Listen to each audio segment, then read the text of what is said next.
Assalamualaikum warahmatullahi wabarakatuh. Halo sahabat TV 10, senang rasanya dapat kembali menjumpai Anda melalui TV 10 dalam program Bincang Psikologi.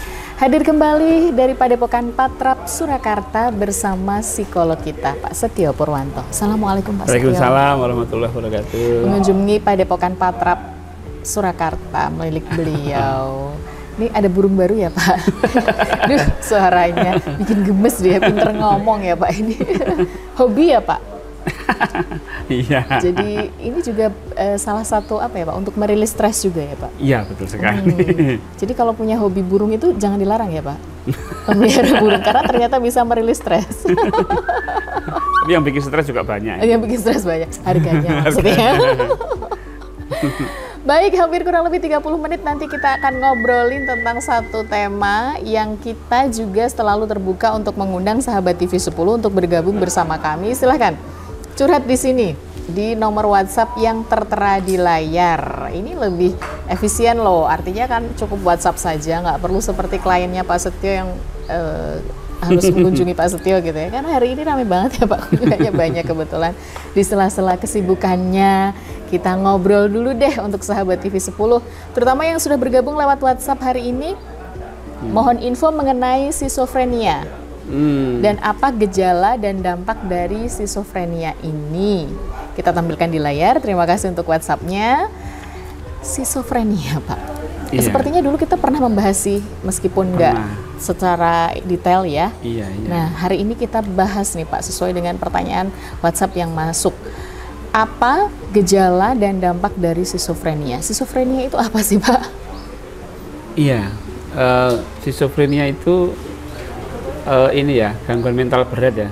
Jadi kalau kita melihat di apa orang yang sampai kita katakan gila itu ya, yang kehilangan apa namanya kemampuan berpikir, kemudian dia menarik diri, kemudian kadang dia bicara sendiri, kadang dia menangis, kemudian tertawa.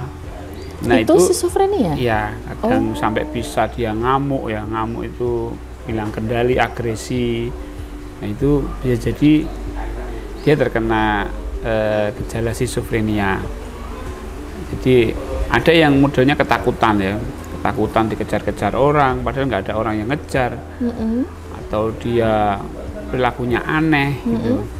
Nah itu dia mungkin kena gejala skizofrenia. Gejala skizofrenia. Iya. Gejalanya seperti apa aja Pak? Ini mungkin bisa disampaikan supaya sahabat TV 10 juga bisa tahu lebih, oh ini tuh termasuk gejala skizofrenia. Meskipun itu harus ditegakkan diagnosisnya oleh ahlinya, nggak boleh self diagnosis. Nggak boleh self diagnosis ya. Ya. Tapi kan tapi kita kadang tahu banyak juga yang gejalanya. ini yang hampir terkena itu, hampir border, jadi hampir terkena.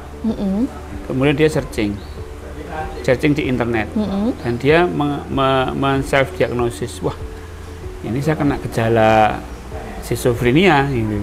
Itu ada yang kemudian datang ke saya konsultasi. Oh malah justru bagus ya Pak? Ya, jadi bagus. lebih aware ya? Lebih aware kalau dia langsung mencari bantuan ya. Oh iya.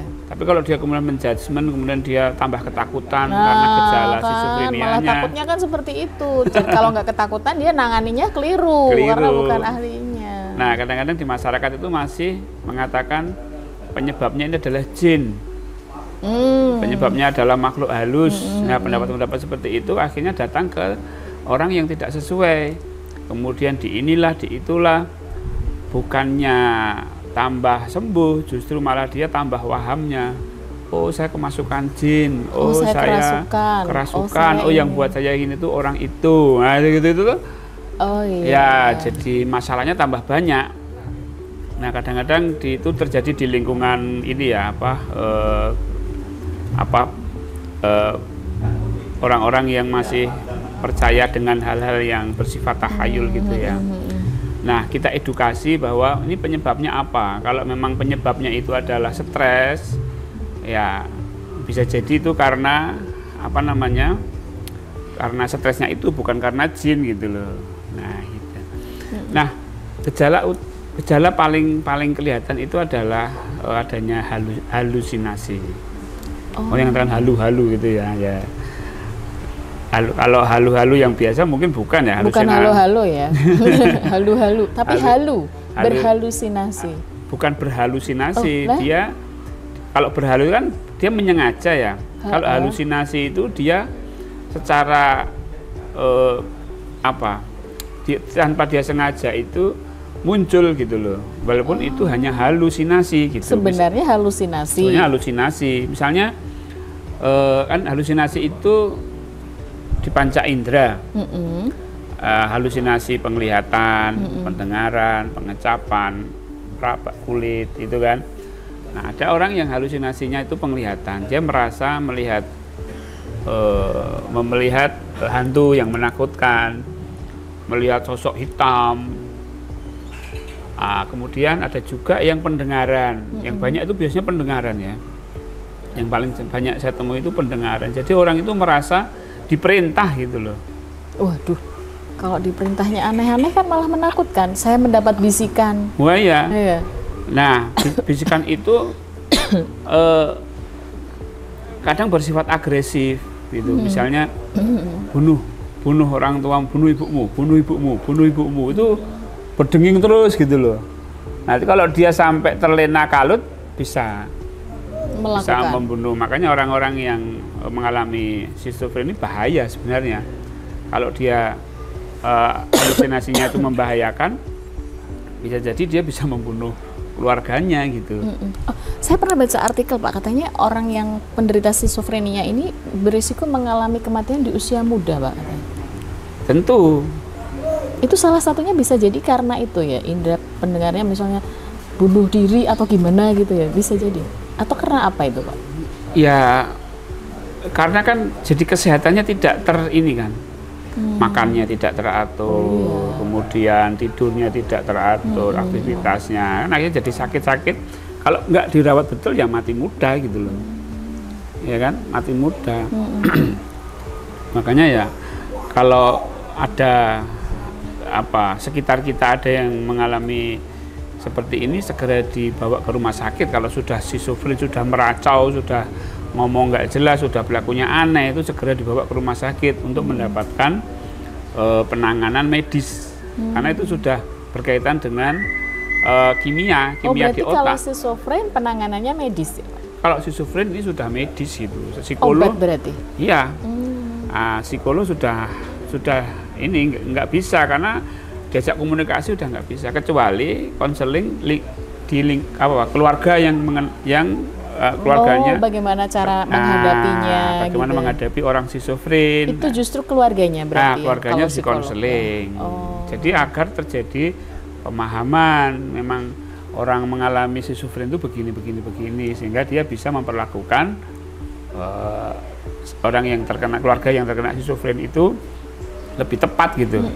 Sehingga orang skizofren yang sudah ini ya, misalnya dia sudah dibawa rumah sakit, kemudian dia sudah hampir sembuh, bagaimana cara berinteraksi dengan orang skizofren yang sudah hampir sembuh, kemudian ketika di rumah bagaimana cara menanganinya. Jangan sampai nanti sudah hampir sembuh atau kalau sudah sembuh total nggak bisa ya. Nggak bisa tembus total. Nggak bisa 100% ya. Semakin sering kambuh itu penurunannya pasti ada gitu. Misalnya kambuh pertama 95%, nanti kambuh kedua itu maksimal itu 90% gitu. Nanti kambuh ketiga lebih turun lagi.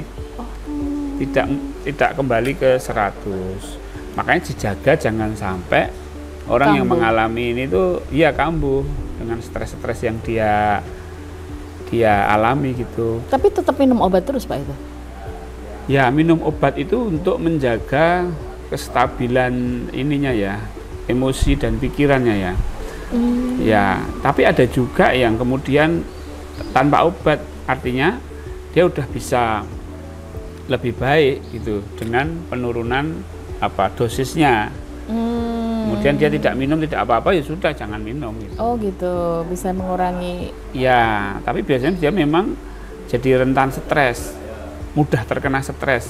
Orang yang sudah mengalami mudah terkena stres, dropnya cepat banget gitu kalau nggak segera ditangani. Nah, makanya ada istilah sakit kambuhan. edan kambuhan. Ya, ada juga yang saya tangani itu edan kambuhan itu setiap hari ulang tahunnya gitu, tanggal-tanggal tertentu gitu. Ternyata kambuh. Ternyata di tanggal-tanggal itu tuh ada peristiwa-peristiwa yang membuat dia teringat dengan peristiwa-peristiwa trauma, peristiwa ya. Nah, sehingga kalau mendekati tanggal itu seharusnya obatnya ditingkatkan lagi gitu loh untuk menjaga agar dia tidak kambuh. Tidak kambuh, tetap stabil gitu ya. Itu kalau kambuh. Karena schizofren biasa jadi kambuh tahunan tuh bisa. Setiap tanggal ini pasti nanti kambuh, betul kambuh. Nah, itu ada juga yang seperti itu, tapi ada juga yang sembuh sama sekali itu ada. Sekali ada. Nah, ya kita di sini juga yang sudah sembuh ya artinya ya bukan sedang schizofren ya. Sebenarnya saya nggak bisa apa-apa, tapi kalau istilahnya sudah mendapat penanganan dari dan dokter, sudah bisa komunikasi itu bisa. Oh, selama sudah bisa diajak komunikasi berarti bisa ke psikolog ya? Bisa ke psikolog. Supaya bisa hidup ya meskipun tidak normal tapi setidaknya bisa inilah ya Pak ya, bisa hidup dengan baik lah ya. Ya itu, jadi minimal itu dia bisa survive dengan dirinya sendirilah. Bisa survive. Walaupun dia tidak bisa berbuat banyak dengan keluarganya, tapi dia bisa mencukupi ininya sendiri gitu loh, keperluannya sendiri gitu loh dari tidak mulai. Tidak terlalu bergantung. Tidak bergantung kepada keluarga. Kemudian juga dibekali dengan konsep penerimaan itu penting gitu. Iya, karena stres itu pasti tidak nerima. Iya kan. Nah, makanya konsepnya bagaimana mengajak dia diskusi, membuat dia itu bisa menerima, termasuk menerima bahwa dia itu mantan schizofrenia gitu. Dan mungkin dia masih merasakan residu-residu atau sisa-sisa penyakitnya itu gitu loh. Ya itu harus diterima gitu. Diajak untuk menerima, baik itu menerima yang bikin stres maupun menerima bahwa dia itu adalah orang dengan penderita schizofrenia. Schizofrenia. Oke, bagaimana nanti cara penanganannya apabila ada anggota keluarga, orang terdekat Anda yang mengalami schizofrenia? Jangan kemana-mana, tetap bersama kami di Bincang Psikologi TV 10, kami segera kembali.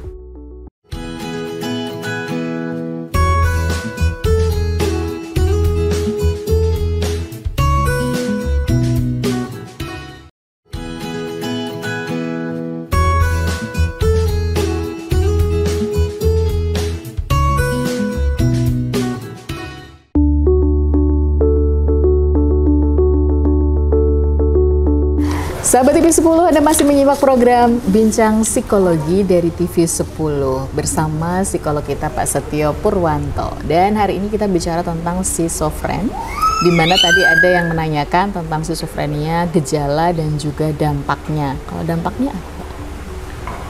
Dampaknya mestinya ini ya, untuk dirinya sendiri tentu untuk lingkungan sekitar itu pasti ada pengaruh ya. Untuk diri sendiri itu kan ya gimana namanya orang sakit ya. Iya. Orang sakit dengan gangguan saraf, dengan gangguan jiwa itu nggak bisa apa-apa, bekerja ya nggak bisa. Iya di keluarga ya dia pasti, kalau pasangannya tidak bisa memahami ya pasti bermasalah. Iya sih. Nah, kan di lingkungan sosial, apalagi tetangga gitu kan ya kadang malah menimbulkan olok-olokan atau cibiran, dia sendiri malu gitu dan sebagainya. Itu pengaruh pada dirinya sendiri. Tentu kalau pengaruh terhadap lingkungan ya itu tadi, misalnya keluarga. Dikit banyak merawat orang schizofren itu kalau nggak paham itu ya jadi stres sendiri gitu.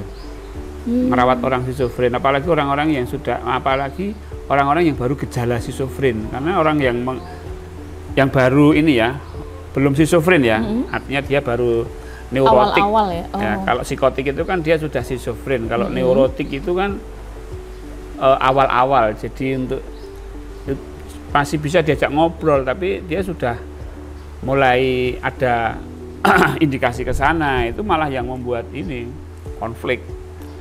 Ya, karena salah satu perilakunya itu ya, kalau boleh saya bilang itu perilakunya jelei gitu loh. Ya, kalau ada orang jelek ya jangan-jangan gejala schizofren. Artinya begini, dia misalnya jeleknya itu kan terlalu curiga dengan orang gitu loh. Loh, itu gejala schizofren juga, Pak?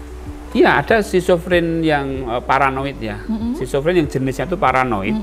Itu awalnya itu dia seudon aja sama orang. Seudonnya kebangetan gitu. Jelek jadi perilakunya gitu. Orang ada ngobrol-ngobrol gini. Wah, itu orang jangan-jangan ngerasani aku ini. Atau ada apa, perilaku apa itu dia gini gitu. Itu jelek gitu. Nah, dia mudah curiga. Nanti barangku kemana tadi ini? Wah, jangan-jangan ini. Keluarganya kan jadi iya dong, risih juga kan. Nah, itu gejala-gejala neurotik. Nanti kalau itu nggak segera disembuhkan, nanti jadinya ya schizofren gitu. Oh, itu untuk dampaknya ya. Nah, schizofren jenis paranoid. Nah, kan schizofren ada beberapa, ada jenis-jenisnya ya. Nanti bisa dibahas lagi ya. Nah, itu tentu gejala-gejala pra schizofren itulah yang membuat kadang-kadang keluarga itu jadi kalau misalnya suami istri itu bisa jadi cerai, dan itu banyak kejadian itu. Si pasangannya tidak memahami kalau ternyata dia sedang mengalami gejala schizofrenia, pra-schizofrenia, belum schizofrenia. Tapi gitu. Kalau yang pra itu bisa ditangani psikolog, Pak? Ah, itu bisa. Oh, iya ya. Ya, perilaku yang jelek itu itu masih bisa. Tapi harus segera disadari bahwa itu sudah merupakan gejala awal schizofrenia berarti. Iya. Kadang dia mendengar bisikan. Kadang mendengar bisikan ya, mendengar bisikan. Jadi misalnya orang itu penipu, Bu. Gitu loh. Jadi bisikannya itu gitu. Dia curiga kalau orang ini ngobrol ke saya pasti menipu gitu. Nah, itu ada. Kalau dia menyadari itu kan pra ini ya, itu bisa kita bantu untuk merecovery, itu bisa.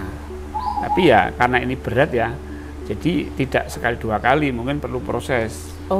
Ya, dan kesungguhan daripada si kliennya. Nah, itu tadi kembali ke dampak di keluarga ya. Jadi keluarga perlu memaklumi juga kondisi-kondisi seperti itu. Ya memang orang sakit gitu loh. Jadi orang sakit itu ya gimana gitu. Artinya gini, jangan sampai menganggap bahwa orang yang mengalami neurotik atau gejala pra-schizofren itu dianggapnya orang sehat gitu. Jadi, jangan memperlakukannya seperti orang sehat. Iya, betul sekali. Nanti enggak kita jengkel gitu. Iya. Gimana kita sih gitu aja. Capek hati sendiri. Capek, iya. Wah, dengan edukasi yang benar kan keluarga itu bisa memahami dan tidak menambah stres dari si penderita gitu. Gitu sehingga maksudnya. Tidak cepat parah gitu, tidak memperparah gitu. Syukur-syukur dengan dukungan dibantu untuk ke psikolog atau ke profesional yang lain itu bisa lebih memahami kondisinya si klien itu, dia bisa menerima sehingga prosesnya ke arah yang positif. Nah, itu tentu dampak di lingkungan lebih luas ya, tentu ada ya. Apalagi orang luar ya, orang yang memang bukan keluarga itu saya kira lebih ini lagi, lebih nggak memahami lagi. Betul, gitu ya. Mungkin ngelihat aja udah masukin rumah sakit jiwa aja, kan pasti begitu ya Pak ya. Nah, baik, itu yang dampak. Tapi sebenarnya masih ada satu ini lagi ciri yang utama, itu delusi. Delusi itu seperti delusi apa? Itu waham. Ciri-ciri schizofren itu waham. Waham, misalnya menganggap dirinya itu adalah wakil Tuhan. Jadi dia menganggap dirinya itu nabi gitu loh. Nabi atau rasul atau apa gitu.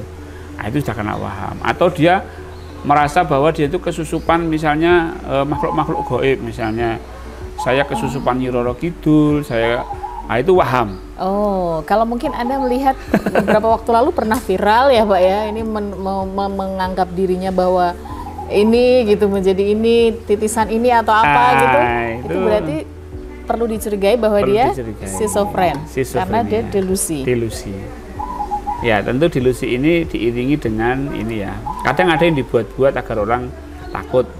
Tapi kalau yang gila asli itu pasti diikuti dengan perilaku yang aneh. Gila asli kan banyak gila. Ada gila palsu ya. Gila palsu itu ada kan, banyak juga itu. Orang mengaku gila padahal nggak gila. Nah, untuk apa namanya, misalnya habis membunuh terus kemudian dia pura-pura gila kan banyak juga. Agar terbebas dari tuntutan hukum ya. Iya. Ya, delusi, pikiran kacau gitu. Dia nggak tahu ini ciri yang lain ya. Tentu dia pikirannya kacau, dia nggak tahu apa namanya saat ini di sini itu dia sudah kehilangan. Saya di mana, ini kapan, itu jadi orientasi waktu, orientasi tempat itu sudah kacau. Kemudian juga omongannya pun kacau, ditanya A jawabannya B gitu kan nggak nyambung gitu. Iya, Alamatnya mana, Purwanto, kan nggak nyambung gitu kan. Nah itu jadi apa namanya ininya udah kacau gitu. Kacau, kosong. Ya mungkin bisa jadi orang itu diajak ngobrol pertama bisa, lama-lama ngelantur nggak jelas itu. Ya karena kebawa alam bawah sadar dia. Ya kan kadang gitu kan, ngobrol pertama kedua bisa, masih nanti nyambung. selanjutnya itu sudah lepas kontrol. Iya. Dan juga kemudian perilaku yang aneh. Nah, perilaku yang aneh itu misalnya para pakaiannya, cara mungkin ya dandannya juga gitu kan. Kalau perempuan ya dandan, kalau laki-laki itu kadang perilakunya aneh, jalan muteri. Pokoknya yang tidak wajar lah tidak ya Pak. Wajar gitu. Itu berarti gejala, ciri. Nah ciri itu mengalami proses schizophrenia. Kemudian juga secara psikis itu dia sudah kehilangan minat apa-apa, sudah nggak ada ya. Ya kemudian wajahnya juga kurang ekspresi gitu. Jadi kayak kosong gitu wajahnya itu sudah datar aja. Gitu. Tapi kalau sudah mengetahui seperti itu berarti harus segera mendapatkan penanganan ya untuk perawatan. Kalau saya segera, karena semakin tapi lama masih bisa ya Pak berarti ya. Meskipun orang menyatakan ini sudah gila atau gimana gitu, masih bisa tertangani Pak. Ya kalau bisa ya, cuma mungkin setiap orang akan mengalami perbedaan durasinya ya. Ada yang di rumah sakit jiwa itu ada yang seminggu, ada yang 3 hari, ada yang sampai sebulan. Ya maaf, ada yang sampai seumur hidup. Seumur hidup apa nggak sembuh? Ya ini kalau dilepas membahayakan orang lain. Membahayakan orang lain udah nggak bisa. Atau keluarganya sudah tidak menerima juga bisa. Ya, dia mau kemana kalau udah keluarga sudah nggak bisa nerima, tapi dia orang kaya, daripada memalukan keluarga, taruh aja di rumah sakit jiwa sampai dia mati. Ada juga yang seperti itu. Ya, jadi masih bisa lah tertangani ya. Masih bisa, asal ya segera lah. Kalau ya yang itu tadi nggak kasep-kasep amat ya. Apalagi sampai kumatan itu, karena begitu kumat berarti semakin menurun kondisinya. Jadi harus betul-betul dirawat, harus selalu dirawat, diawasi, minum obat itu. Oke. Begitu untuk yang sudah mengirimkan WhatsApp ya tentang schizophrenia, gejala, dampaknya, bahkan harus bagaimana kita orang-orang sekitarnya. Ya memang harus memaklumi kalau dia ini memang sakit ya Pak. Sakit gitu loh pemakluman. Tapi kan tetap malah justru orang sekitarnya ini yang butuh konseling bagaimana untuk menghadapi orang yang schizofren. Iya. Baik, terima kasih Pak Setio untuk ilmunya. Sebelum kita akhiri, ada yang mau disampaikan untuk sahabat TV 10 terkait tema kita hari ini? Iya, schizofrenia ini banyak kita temui ya Bapak Ibu, sahabat TV 10. Nah kalau kita menemui ya, atau kalau kita itu tetangga sekitar, segera dirujuk ke rumah sakit atau ke dokter sehingga segera mendapatkan penanganan yang tepat sehingga tidak terlalu lama, dan nanti insya Allah sembuhnya lebih cepat kalau segera diobati. Sembuhnya lebih cepat karena tadi tuh efeknya bisa sampai itu tadi kalau bisikan ya Pak bisa membahayakan, justru membahayakan orang lain. Schizophrenia adalah gangguan mental yang serius, tetapi dengan perawatan yang tepat gejala dapat dikelola dengan baik. Pemahaman, dukungan, dan perawatan yang tepat memainkan peran penting dalam kualitas hidup penderita schizophrenia. Terima kasih untuk kebersamaannya selama kurang lebih 30 menit. Saatnya saya, Carla Ratna, Pak Setio Purwanto, dan seluruh kru yang bertugas undur diri. Menjumpai Anda kembali insya Allah di lain kesempatan. Jangan lupa curahan hati Anda, kita buka kesempatan di WhatsApp yang tertera di layar. Sampai di sini perjumpaan kita di edisi kali ini. Berjumpa kembali insya Allah di edisi yang akan datang. Tetap bersama kami di TV 10 Inspirasi dan Edukasi. Assalamualaikum warahmatullahi wabarakatuh. Sampai jumpa. Waalaikumsalam.